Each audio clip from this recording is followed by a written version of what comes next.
Donc, celui qui continue d'appeler Jésus Seigneur, Seigneur, sans s'appliquer vraiment à lui obéir, il court le danger de se séduire, de s'endurcir et de se perdre sans le savoir.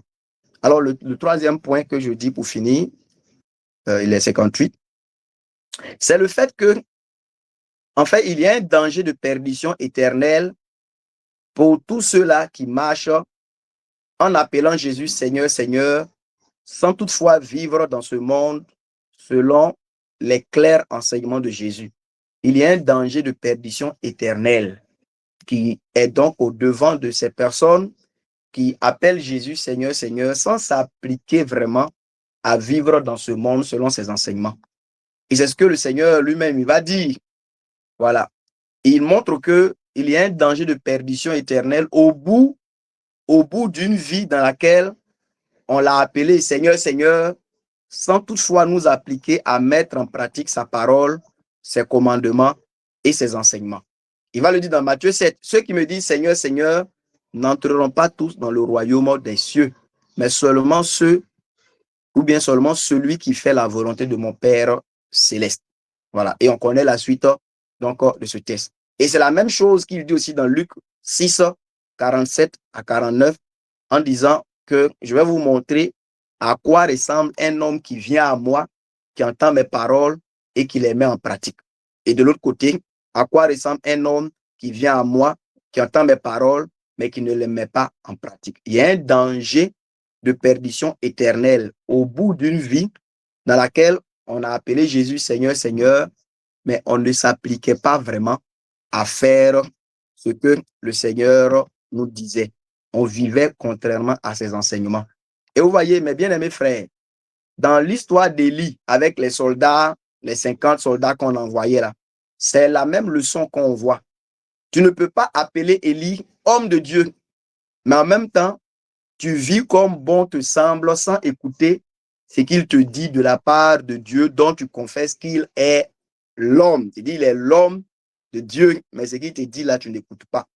Tu ne peux pas appeler Élie homme de Dieu et puis lui parler avec irrespect, comme s'il n'était pas représentant ou ambassadeur de Dieu, de qui tu confesses qu'il est l'homme. C'est donc du Dieu dont vous confessez que Élie est l'homme là, que vous vous foutez.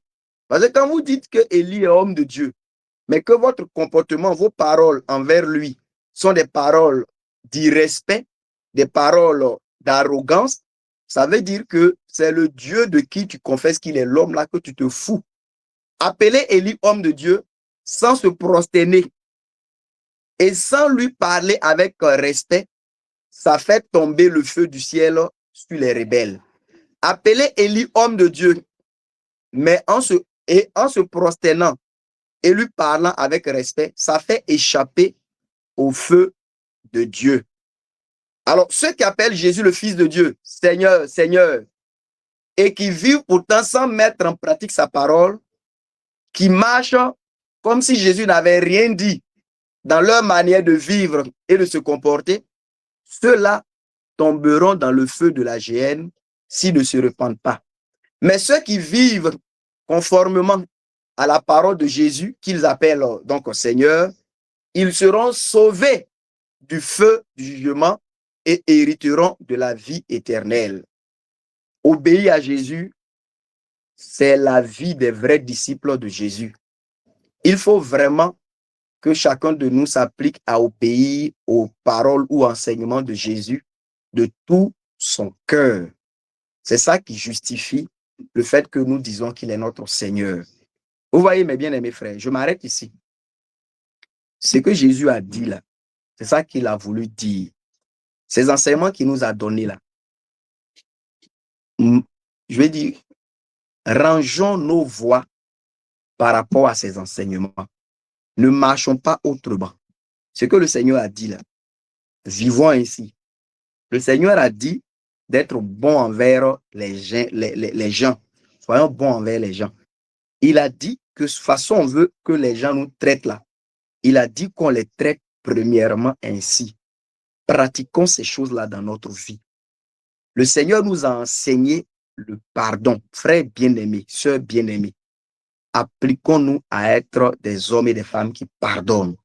Il nous a demandé à être des artisans de paix, des pacificateurs. Travaillons à être des pacificateurs. Enlevons de nos cœurs et de nos relations les problèmes, les petites choses qui sont là, qui ne sont pas réglées. Enlevons ces choses-là, mes frères bien-aimés. Tout ça sont des enseignements de Jésus. Il faut qu'on les garde. Il nous a enseigné à aimer. Il faut qu'on soit des hommes et des femmes qui sont remplis d'amour pour Dieu et pour leurs prochains, pour leurs frères, pour leurs sœurs. Jésus nous a dit de ne pas marcher dans cette hypocrisie qui consiste à voir toujours ce qui ne va pas chez l'autre alors qu'on ne s'examine pas sérieusement nous-mêmes. Sortons de cette vie où on est beaucoup trop concentré sur les autres au point de ne pas réaliser nos propres torts, nos propres péchés, nos propres défauts, nos propres désobéissances. Corrigeons-nous, bien-aimés frères et sœurs. Jésus a dit que c'est de l'abondance du cœur là que la bouche parle.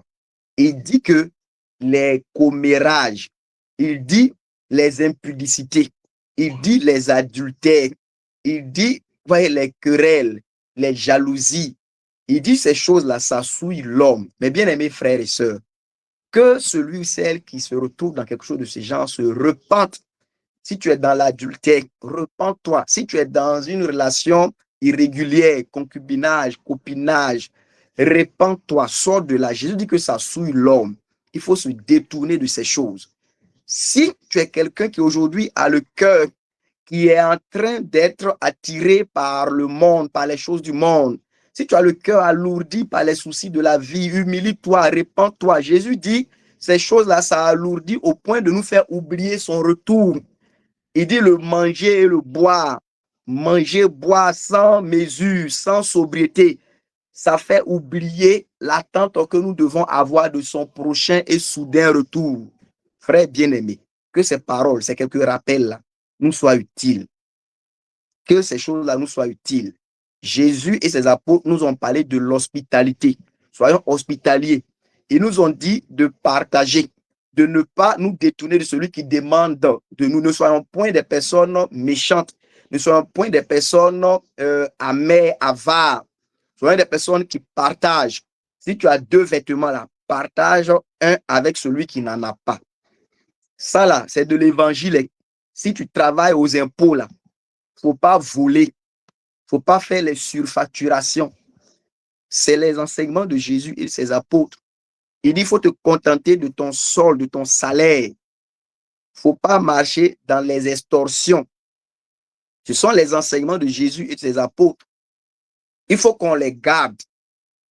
Il a demandé que si tu t'habilles, surtout pour nos sœurs, parce que, voilà, si tu t'habilles là, que ceux qui te voient glorifient Dieu.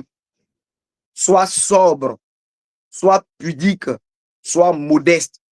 Ne cherche pas à paraître, que ta parure là ne soit pas dans les cheveux tressés, que ta parure là ne soit pas dans les ornements d'or, les perles, les bijoux, les bagues de ceci, de cela, que ta parure là soit la douceur intérieure, le cœur serviable. Que vos vêtements là soient des vêtements sobres, simples, pas des vêtements coûteux, onéreux, somptueux, tapant, frappant l'œil. Détournons-nous de ces choses. Pratiquons ces instructions-là. Gardons-les. Corrigeons nos voies par rapport aux enseignements de Christ et de ses apôtres. Appliquons-nous à vivre vraiment l'évangile et la doctrine que nous entendons. C'est ainsi là que nous allons affermir notre cœur et que l'entrée dans le royaume de Christ et de Dieu nous sera grandement ouverte. Je m'arrête là. Que Dieu vous bénisse. Merci pour votre patience. Amen.